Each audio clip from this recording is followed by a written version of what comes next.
All right, everybody. I'm coming to you live right here at 3650 Alabama, and I got the five-star general with me, Mr. Gerry Monroe.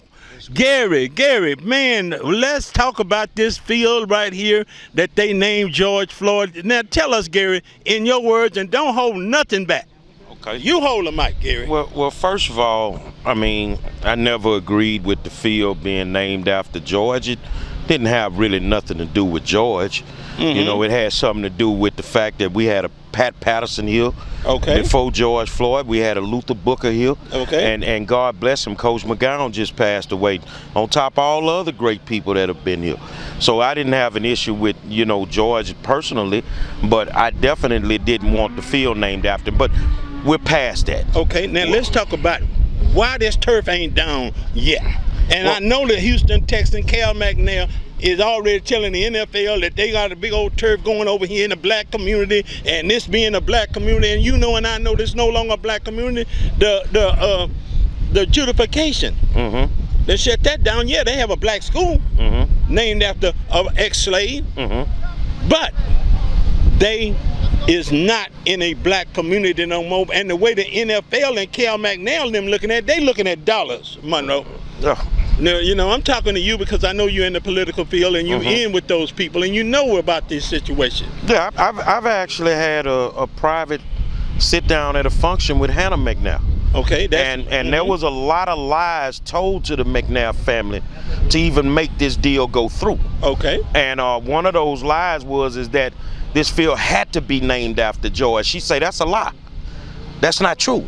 Okay. So the whole deal was shaded from the gate. And now I'm what we almost a year later. Right. No field laid. No field laid. And the NFL season getting ready to start. Well, first of all, Jack Yates, off season. Football off season is about to start. Okay. There's no way they can tear this field up. I'm not gonna allow it. I need my kids to be able to practice in the summer like everybody else. So now the question is where's the field? Say, man, we didn't have enough money to do the things that Carl Davis and Change Happens said that they were gonna do. We needed to raise over $3 million. Man, we barely get money in here to get scholarships. Wow. You see, for these kids. So let alone can we raise $3 million to tear down a field that's basically brand new with new scoreboards, everything. Right. So why would we do that? That's bond money that could have went inside of the school. So this was a money grab from the gate. I don't see this field ever getting laid. And I know you watching, but Carl, the last thing I told you at HISD, that if this come back to Yates, it's gonna be me and you, partner. And that's what it's gonna be, because we don't need no embarrassment. We ain't did nothing wrong. You're not gonna tarnish the name of this school with a shady deal behind a field that was named after somebody, but at the whole thing was, it was a money grab. You know, and you say this Gerry, is that when you say a money grab, because they expected people from all over the world to donate. Well, first of all, if the people never donate, what happens to the money that they already have? They lose it. Is that right? No. What happens? They get to keep it. So the McNairs donated the field. Now I've helped get a field laid in Fort Bend for a youth football team. Right. It does not take long to lay the field. Okay. The upkeep of the field does not cost what Carl Davis and them put in the plan. You know, there's a field on 521 that we had laid. Oh, so in other words, they overpriced it? They overpriced it like crazy. And me and Quentin Smith figured that out from day one. You see, Quentin played in the NFL. Quentin has dealt with turf fields. This thing was overpriced from day one. But now the question is where is the damn field? Where is Carl Davis? When you run up on him now, he want to act like he's so big and bad and he don't want to talk. You're going to have that conversation with us, partner. Because a lot of this stuff that you were saying, it was being orchestrated by one particular person or a group? Carl Davis and Change Happens.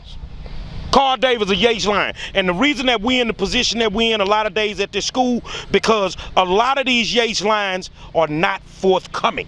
They're dirty as all outdoors.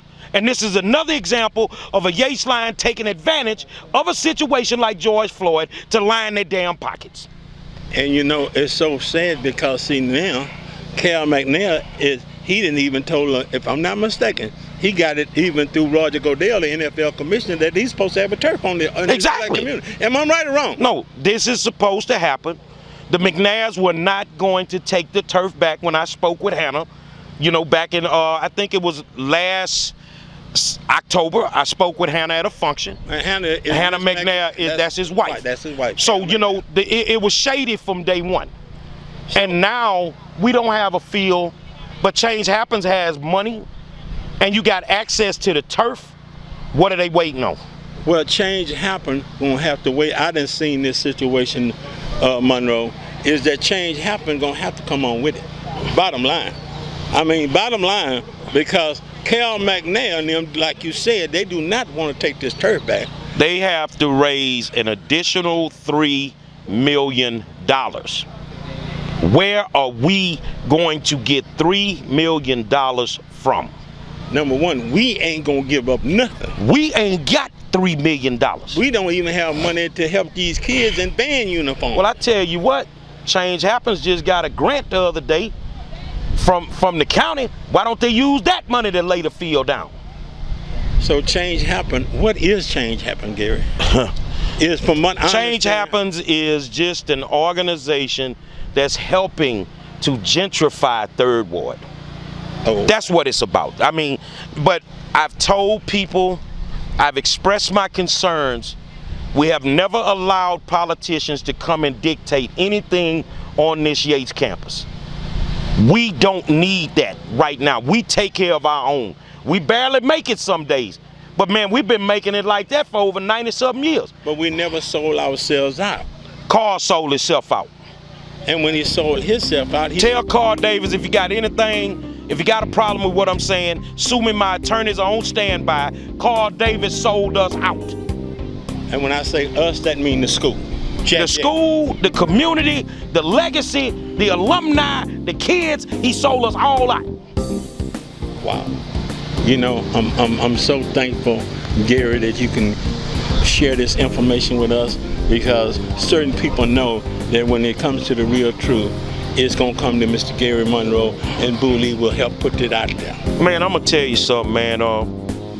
I wasn't here when Patterson was here. I was here when Coach Booker was here, Coach McGowan, Coach Wands, and Coach Bush. And these men taught us something. One, they taught us about the legacy of this school. Mm-hmm. They taught us about the traditions of this school. And Coach McGowan, God bless him, we would talk all the time. And he would always tell me, just make sure you take care of Yates. And that's what I'm gonna do until God calls me home. And Carl Davis is a prime example of what is wrong with Jack Yates Senior High School. I go to show the take this baton, just like I took this microphone. Coach Patterson I knew him ever since I was a kid growing up. Mm-hmm. Coach Raymond Daniels, he helped me and taught me how to swim and be competitive. So I know about these people. Coach Edward Evans, how much he meant to this city. And I talked about the tennis court, that they just ripped the goddamn tennis court up that Jim McAvain donated over here. Just ripped the goddamn thing up, man. Now, do you think Mr. McAvain, Galleria Ford, the furniture space, Gallery Furniture, that's what I'm trying to say, man. I'm so upset because I know his wife and him donated this. Am I right or wrong? No, you're right. I remember when they donated those tennis courts. Why did they have to tear them up? Because we are allowing certain Yates lines who feel like they have influence, that they know what's best for this school. There's several of them that I know. But right now I'm on Carl Davis. But these people want to do what they want to do.